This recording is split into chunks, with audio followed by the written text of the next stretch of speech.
You're watching PNN, the Parody News Network.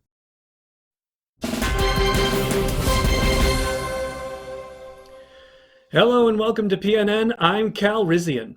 We have breaking news at the top of the hour. A mass murderer is on the loose. Where will he strike next? For a bit of background on this monster, let's go right away to our chief correspondent, Tabana Gass. Tabana, what can you tell us?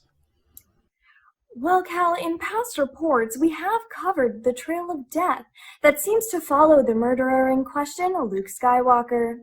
He spent his childhood using a T-16 to bullseye Wampa rats. After leaving Tatooine, he engaged in a campaign of indiscriminately killing Imperial stormtroopers. He is widely believed to have caused a distraction that resulted in the death of Jedi Master Obi-Wan Kenobi. And of course, we all know just how many lives he took when destroying the Death Star. It now appears that Skywalker once again is both directly and indirectly causing loss of life. Cal? Okay, thank you, Tabana. More details pouring in about this story. We have now learned that Skywalker has been linked to 2 deaths on the ice planet Hoth. For details, we go to senior correspondent Ron Mothma. Ron. That's right, Cal. Disturbing reports coming in about Skywalker's actions here in this frozen wasteland. A Rebel deck officer I spoke to on condition of anonymity told me that by remaining on patrol longer than he should have, Skywalker was the indirect cause of the death of a Tauntaun. He later attacked a hungry Wampa, cutting off the creature's arm in the process, crippling its chances of survival in an already inhospitable environment. And not to mention the danger in which he put his friend Han Solo and members of Rogue Squadron who went out looking for him the following morning. At this time, there's no indication of why Skywalker shifted his focus to the mutilation of animals and endangerment of his allies. We'll keep you posted as we learn more. Cal? Okay, thank you, Ron. We're going to go now to senior correspondent Ann Dorr. Ann, what are you hearing about Skywalker's motivations and possibly his mental state? Well, Cal, it is well documented that there is a history of what we might call dark side behavior in Skywalker's family. You'll recall that when his father, Anakin, first appeared before the Jedi Council, Master Yoda sensed in him a great deal of fear, and as we all know, fear leads to anger, anger leads to hate, and hate leads to suffering. In Anakin's case, that turned out to be 100% true, as he wound up slaughtering an entire camp of Tusken Raiders, the warriors, as well as the women and children.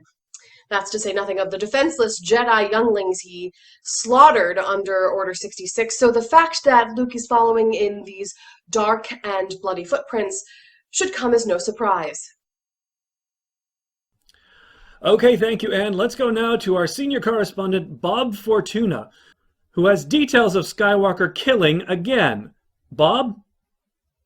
Well, Cal, we're right back where it started here on Tatooine, and the reports coming in are grim.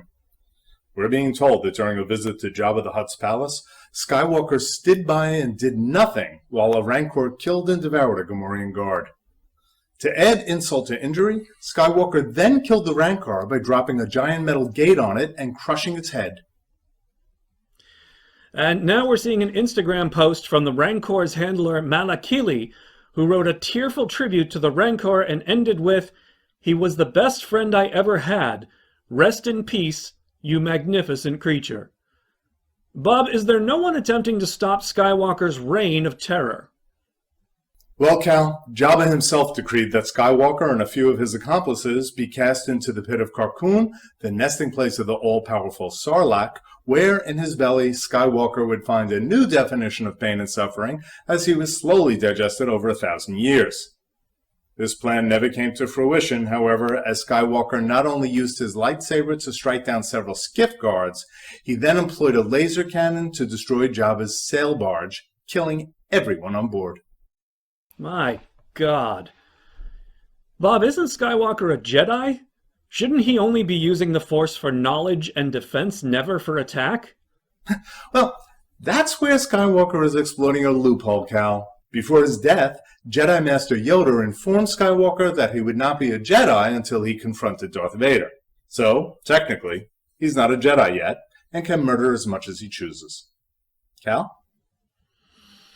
Okay, thank you, Bob. We have more details coming in. Let's go to senior correspondent Drew Harvest. Drew, what are you hearing? Well, Cal, some confusing reports coming in right now. We don't have confirmation at this time, but indications are that Skywalker used his Jedi weapon in an attempt to kill an unarmed Emperor Palpatine. Drew, is the Emperor all right? Well, he was all right, Cal, until Skywalker somehow coerced Darth Vader to throw Palpatine off a ledge and down the Death Star's reactor shaft to his imminent death. We're also told that by doing so, Skywalker all but assured the death of his own father. Horrible. Tell me, Drew, will Skywalker be standing trial for any of his atrocities? It doesn't appear that way, Cal. In fact, there are rumors that after celebrating his heinous crimes on Endor, Skywalker's going to attempt to rebuild the decimated Jedi Order. The Jedi Order with Skywalker as its leader? God help us all. All right, thank you, Drew. We'll have all the latest updates on this story throughout the evening, so stay tuned. We'll be right back. You've been watching PNN, the Parody News Network.